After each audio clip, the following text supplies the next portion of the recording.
happens after you have done your measurements? Well, you send the robot back to us, and hopefully you treated this robot very carefully, like a laptop. It's a robust thing, but it's not up to the military standard where you can drop it from 1 meter 27 times. So be careful. But what we do is that we open this system up and we take out the sorbent tubes, which often is used in this one. And there are a bit different sorbent tubes, so I can show you some differences here. Yeah, first actually we don't have a sorbent tube. We could have particles, and this looks like this. It's a small particle sampler, and basically the air goes through and the particle sticks to this filter paper, and the filter paper can then be analyzed by microscope to see what kind of structures you have, and you can also dissolve this paper in nitric acid and then go for metals, for example, if you have metals in the air. Another very common sorbent tube is this one here, which is a T-nex tube. It's a steel pipe, and basically air goes through and the organic molecules will stick to this material inside. And the machine for this is a GCMS, which with ATD, which we're going to show you later on. Another version is the glass ampules that we have, and this one here is filled with charcoal, and this is a little bit different. They got two different sections with glass wool in between, and here is a breakthrough section, so you can see if you have overfilled your tube, and that's not good. Then you have to discard this sample, so you have to have the right amount of flow through it, so it's not overfilled. And in this case here, this is used for hydrogen sulfide, which smells like rotten eggs.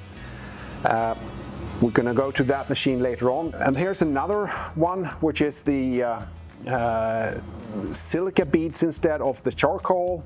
And that one is used for organic acids, or could be used for ammonia, which smells like urine. And that's also another type of machine that is used for this. So let's go to the machines and look how they look like. Yes, so for the T-nex tube, the steel pipe, we're gonna use this ATD, atmospheric thermal desorption unit, which you have here.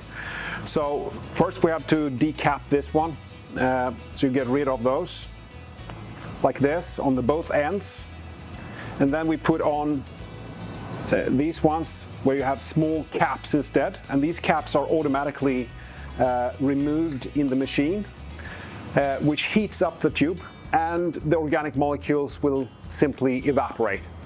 Goes into this machine, which is the GC, and it's separated, and finally it goes to the mass spectrometer, where you can actually weigh the molecule. And by doing that, you can check with databases which kind of molecule you actually have in the flow. Yes, for the charcoal tubes, which is used for example for the hydrogen sulfide, which smells like rotten eggs, the procedure is a little bit different. What you do is that normally these ones are open because you open this, which we prepare for when we send out the robot. But what you do is that you crack this even further, takes away the wool, and puts in this material here into the test tube, and then you use all sorts of tricks with it. You actually decompose it a bit so you can get released the hydrogen sulfide.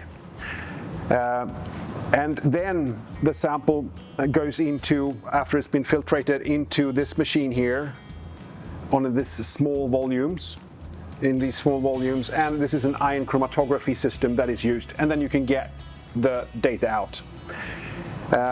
And the same thing is for the ammonium, or for the ammonia, the urine smell, you know, or the organic acids like butyric acid, for example. You simply go on the same type of machines with different types of separation techniques, though, because this one gives you a chromatogram, which gives you some peaks like this, and if you get unknown peaks, you don't know what it is, then you can go and use this machine that is further below here, which is a triple quad mass spectrometer. And then you can do really good quantification of basically anything that is dissolved in this. We also have, if it's more organic-like, we also have an HPLC system on this side, which you also can run, which also have a sampler unit on it. If you're really uncertain about this, the peaks, you can actually measure the weight extremely accurately by using an accurate mass spectrometer, which is behind me here, which is an Orbitrap. And then you can measure and weigh the specific molecules exactly.